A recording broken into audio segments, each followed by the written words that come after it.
Entrevista do dia.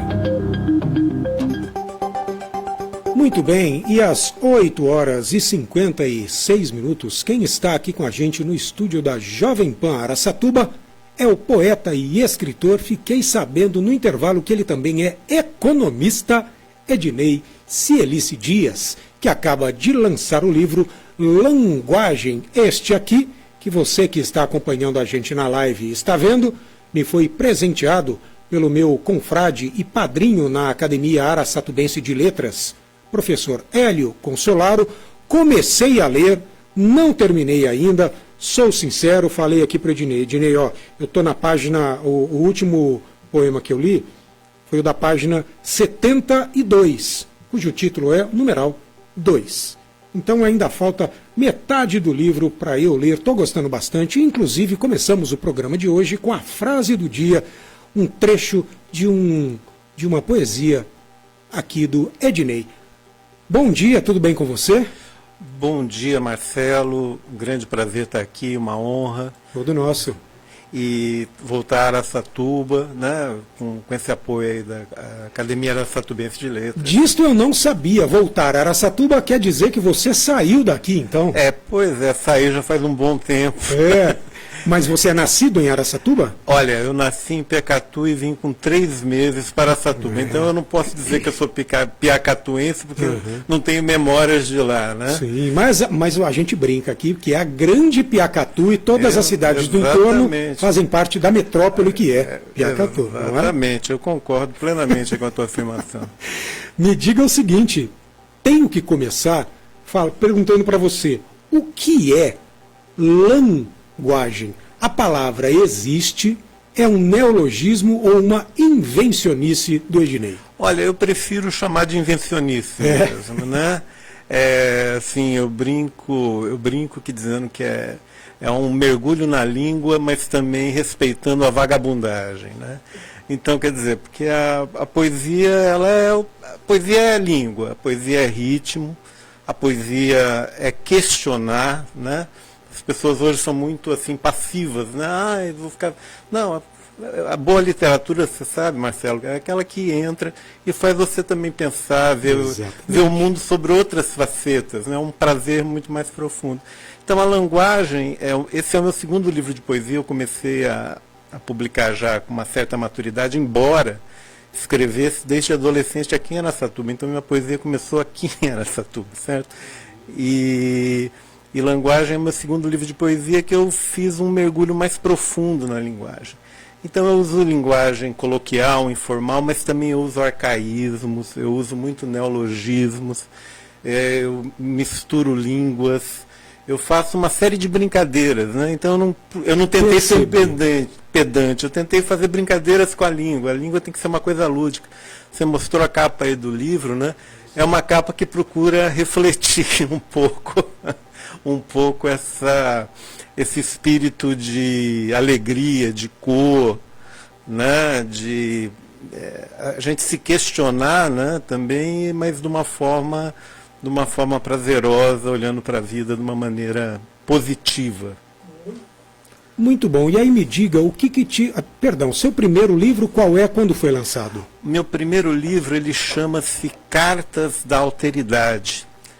E ele é um livro que tem anotações poéticas desde quando eu era muito jovem. E que em 2019 eu tinha terminado fazia uns 2 anos eu tinha terminado meu doutorado em ciência política. E olhei para aquela pilha de coisas que eu guardava desde quando eu era estudante aqui do IE, estudante do Colégio Anglo. E por todo o meu período de jornalista, né, eu anotava coisas, eu falei, ou eu jogo fora ou eu faço alguma coisa. E eu reescrevi esses poemas, saiu com o nome Cartas de Alteridade por uma editora importante de arte, que chama-se Selo Demônio Negro, né?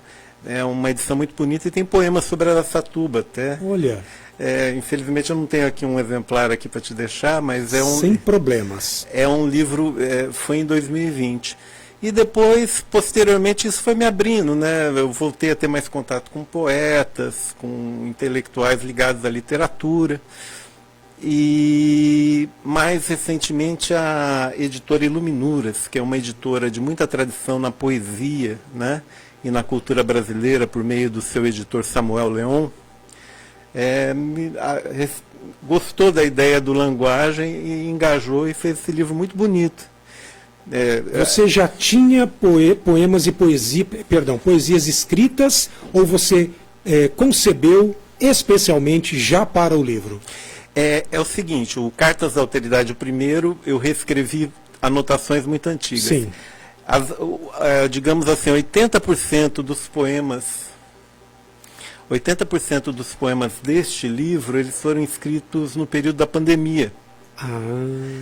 E é claro que na primeira extração deles ali, tinha um quê de baixo astral, né? O mundo estava baixo astral. Mas daí eu falei, daí com o tempo eles foram ficando alegres, eles foram pulando, eles foram brincando, eles foram saltando na boca para ficar uma coisa diferente. Muito bom. Eu ia te perguntar, né? Ou, na verdade, eu vou te perguntar o processo criativo, como ele se dá.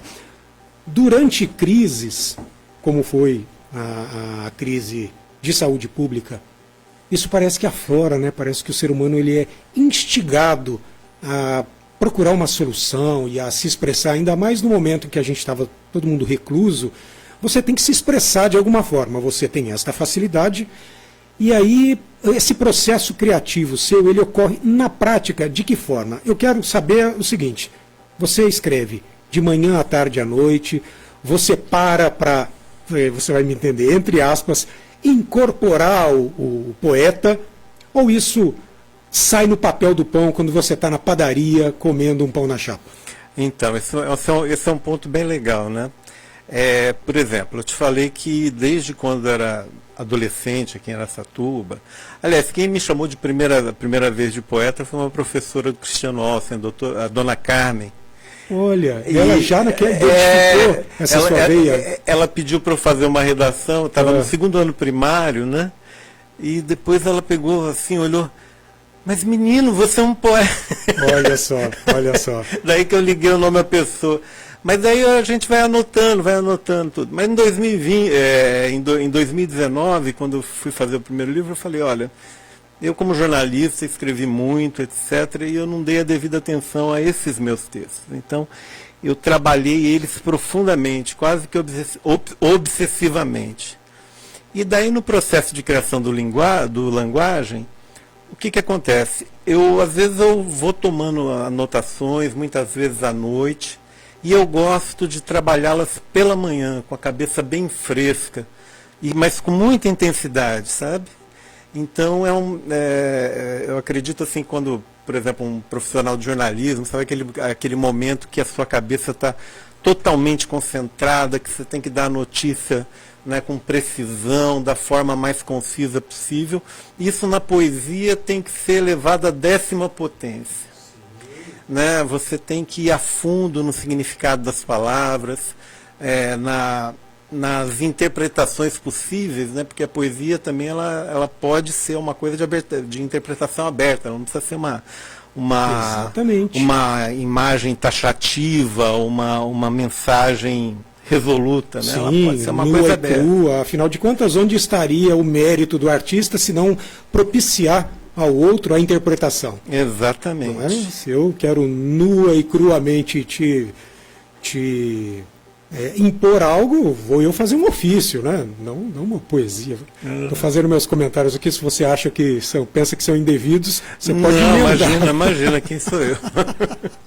Odinei, me fala uma coisa.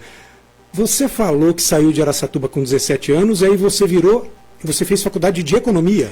Olha, você falou ciências políticas, jornalista. Rapaz, tem mais confusão aí nessa história. Escritor, poeta. Olha, os meus professores de português achavam que eu tinha que fazer alguma coisa de ciências humanas e tal. Mas só que eu era muito louco, eu saí daqui com 17 anos para fazer física na Universidade de São Paulo. Sério? Sério.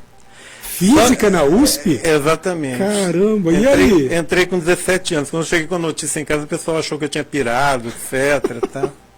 Mas daí o Instituto de Física era muito complicado naquela época, era muito difícil. o pessoal não, a última coisa que eles se preocupavam era com didática, por exemplo.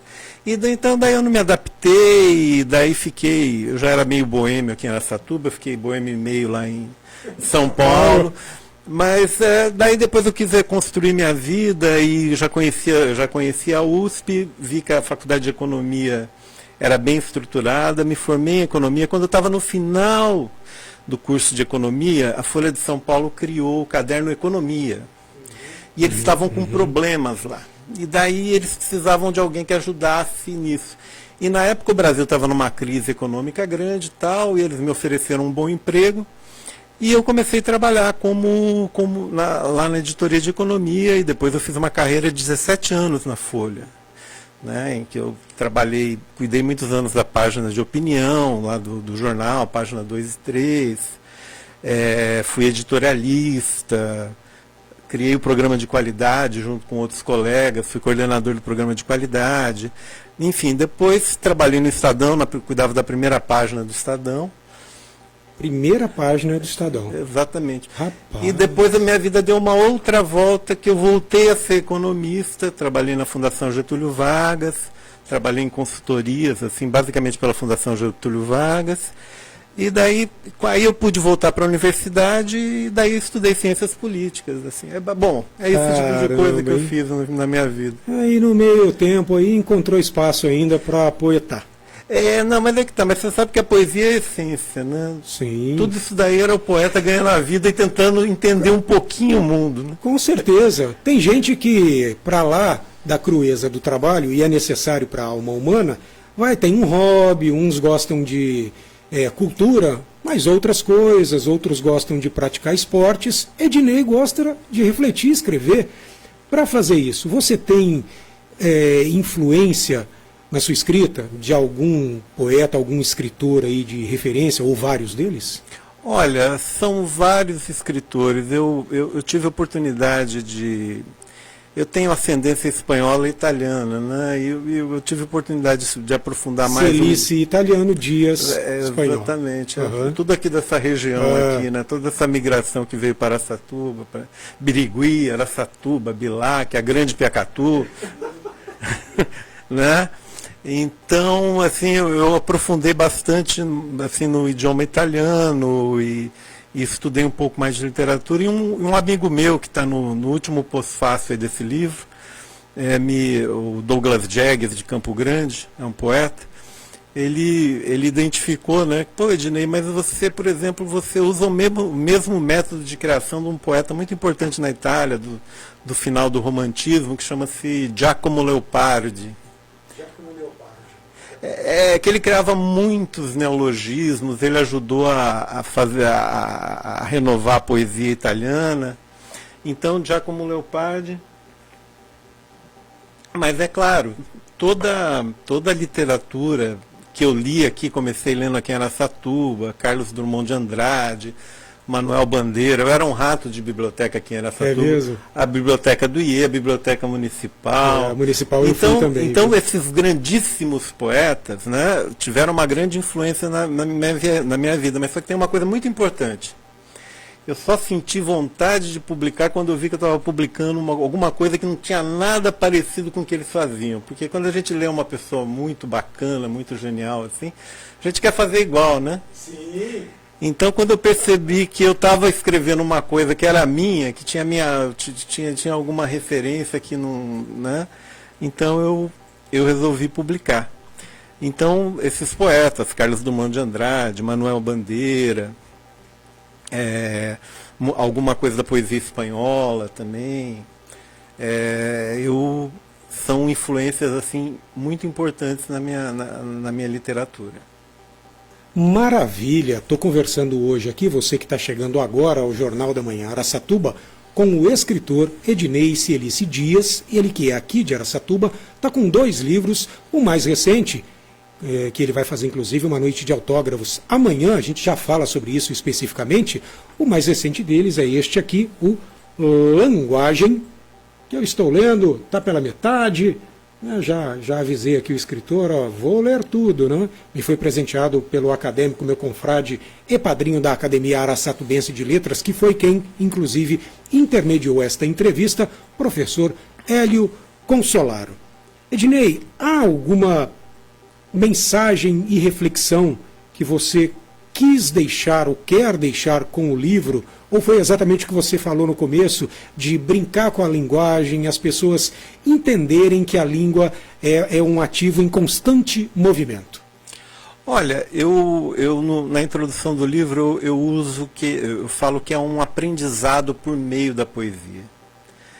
Então, o que acontece? Eu brinco com a linguagem, mas eu estou falando o tempo todo de vida, de experiências existenciais, às vezes assim fazendo piada. Tem um poema que tem o título Fio Fio, por exemplo, né? que são brincadeiras, mas aí eu estou falando de coisas de vida, né? Assim, como eu te falei, ele foi escrito em grande parte no período da pandemia, então era um momento grande de reflexão. Então é a linguagem trazendo essa reflexão de vida, esse aprendizado, mas você brincando com ela. Você podendo rir, podendo se divertir um pouco, às vezes tendo uma introspecção maior, mas é uma reflexão no sentido mais profundo e valioso da literatura. Na sua opinião, o papel da poesia no mundo atual, qual seria ele numa contemporaneidade marcada por mudanças excessivamente rápidas de informações? Olha, eu acho que, primeira coisa, a poesia ela te possibilita a introspecção, que é uma coisa muito importante. O ser humano vai precisar mais de introspecção. A gente está tendo muita, usando um termo, a gente está se soltando muito, está sendo muito extrovertido. E às vezes a reflexão é muito importante para a gente ordenar nosso pensamento e a mensagem sintética. E a poesia é um veículo também de questionamento, de reflexão. Será que eu estou certo? Né? Será que eu não tenho que ficar abalado nas minhas certezas? Será que eu estou enxergando bem o outro? A poesia é um espaço para esse tipo de coisa. Então, nesse sentido, ela é uma subversão interior. É uma forma da gente ver o mundo sempre sob novos ângulos. Subversão interior. Gostei disso, hein? Gostei disso. Me diga o seguinte, deixa eu só citar aqui, eu marquei muita coisa, mas em nota encimada 1, gostei muito do primeiro trecho. Então tá assim, ó, não existem formas verdadeiras, apenas dança de cadeiras. Muito bom. Existem várias outras formas, inclusive ditados populares, algo que sugere algo parecido, mas gostei demais. Não existem formas verdadeiras, apenas dança de cadeiras. Quando eu li, nós na comunicação, a gente fala que em publicidade nada se cria, tudo se copia. Na hora veio isso na minha cadeira, mas agora exposto de uma forma poética, não é? Refletida, Jonathan Alves. Do que você percebeu até agora, quando você lançou o livro? O livro ele foi lançado em maio.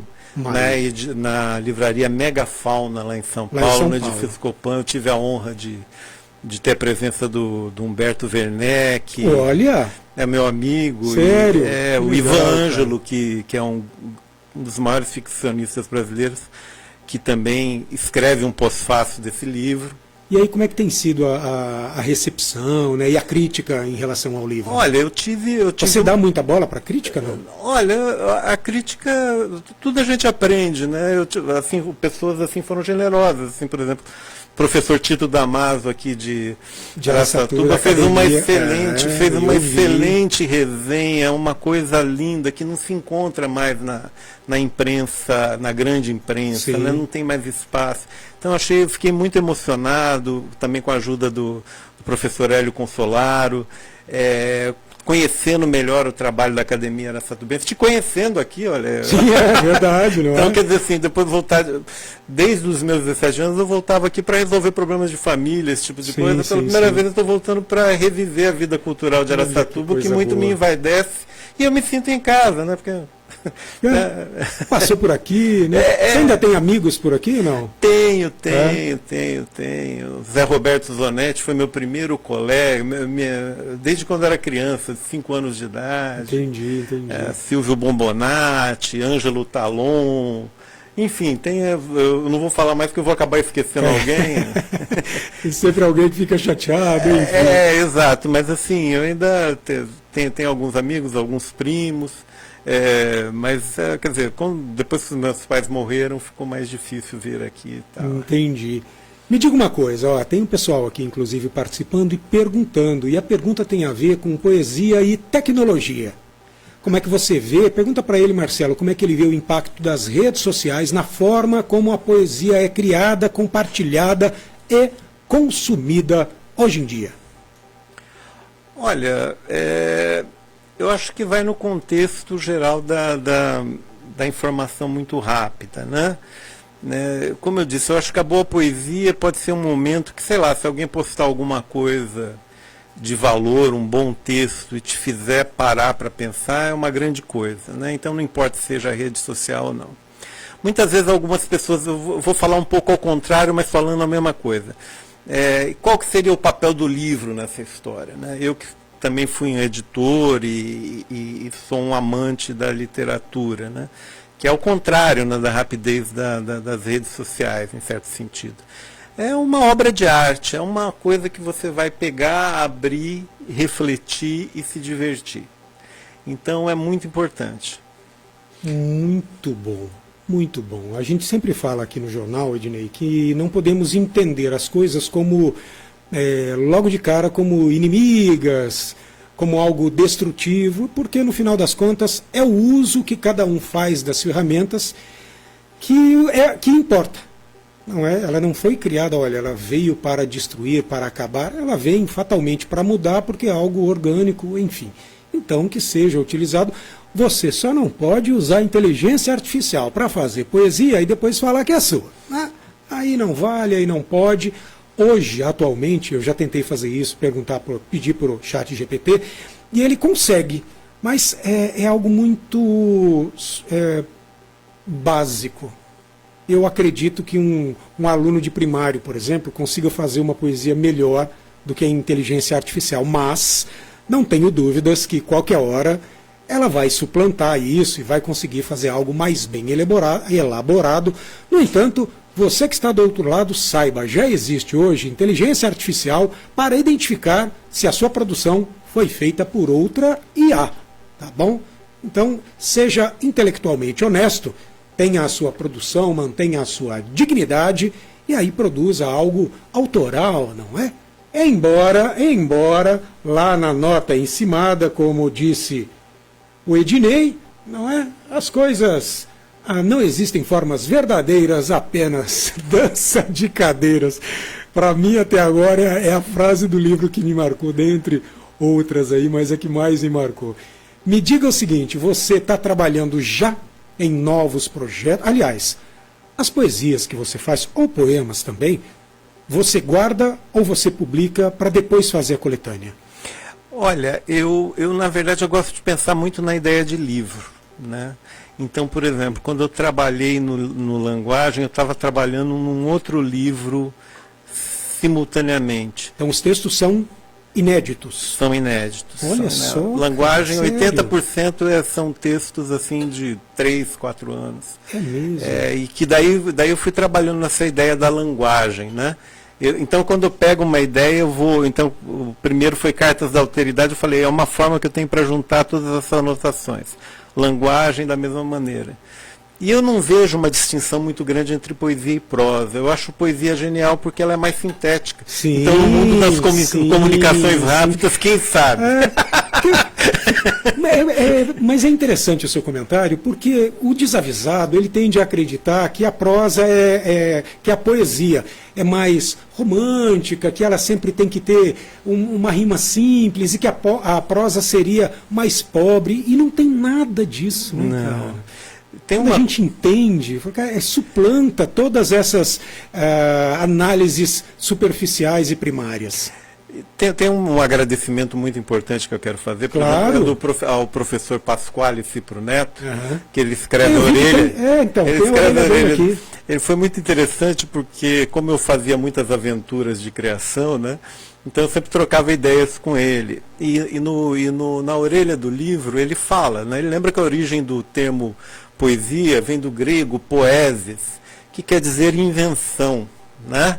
Então o poeta, antes de mais nada, ele é um inventor, né? Então, se você vai inventar fazendo um excelente programa de rádio, se você vai inventar fazendo um livro de poesia, fazendo pintura, você está na poesis, você está fazendo poesia, né?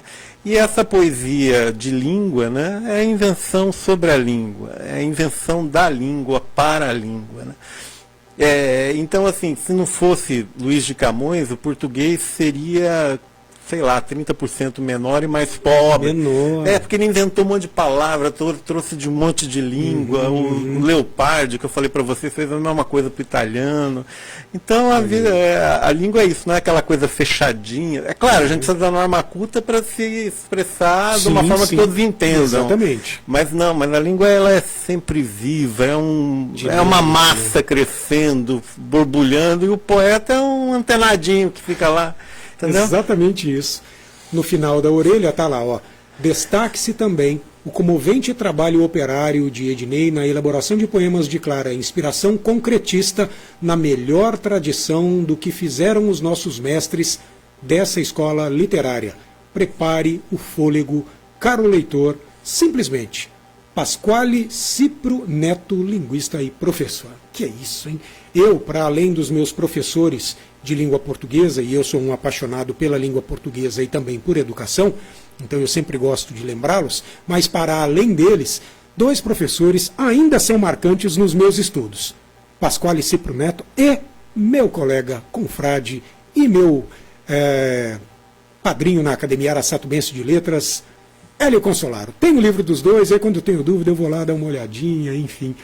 Ednei, para a gente concluir, porque já são 9h23, o livro Languagem será lançado amanhã em Araçatuba, na Balada Literária, lá no Quintal Cultural, a partir das 7h30 da noite, é isto? Exatamente, na Cid Almeida. Isso, 2088.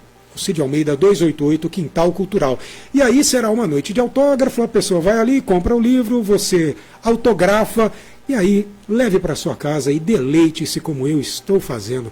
Então vai ser uma noite agradável, né? Porque a balada sempre vai ter leitura dos seus textos. Sim, e vai ser oportunidade de eu conversar com o pessoal de Araçatuba. Eu já estou com, por exemplo, o professor Hélio Consolaro, que sempre foi uma referência aqui na cidade. Eu, no período que eu tive aqui, eu não tive muito contato com ele.